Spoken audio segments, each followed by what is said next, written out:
As we listen to the first reading and Abraham pleading with God to not destroy Sodom and Gomorrah, you have to wonder how bad things had gotten, that God was threatening to destroy it, and yet Abraham's like, but if you find 50 good people, it's like, I won't destroy it.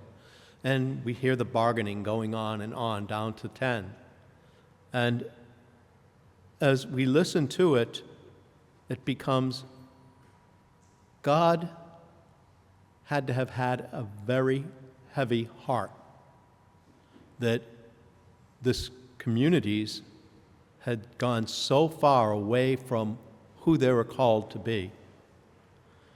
And yet, we know that Jesus comes, the one, to bring all of us back to know of that love, of how we are called to live. And yet, how do we respond? The first one says, "Teacher, I'll follow you wherever you go." And I love the imagery that Jesus uses. Foxes have dens, birds of the sky have nests, but the Son of Man has nowhere to rest his head. I'm not sure if you've had the opportunity on the property to realize the amount of wildlife that is around here. We do, as somebody mentioned the other day, as they drove in, it's like, yeah, the fox was sitting down by the statue of St. Francis, and I've seen him a few times. He's beautiful. And the birds of the air that come and rest, that God takes such great care of them. And yet, Jesus says, but I have no place to lay my head. There's no place that I am so entrenched in that I must stay there, but rather in the world in which we live, that he continually seeks to call us to know that his love is there. All of a sudden, we have the disciple saying, Lord, let me first bury my father. And some scripture scholars will say,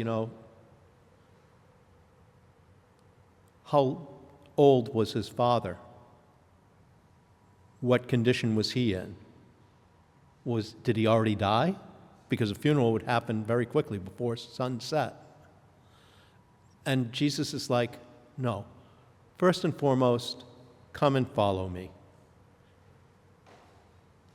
In our life, when God's calling us to follow him, do we have excuses that we come up with first?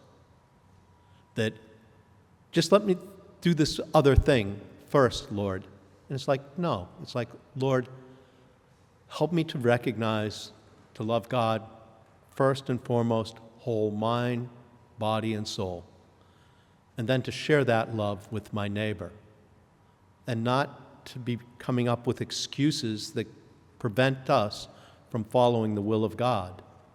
And in seeking to follow the will of God, to realize, Lord, your grace is there. Help me to depend on you. Help me to share that goodness.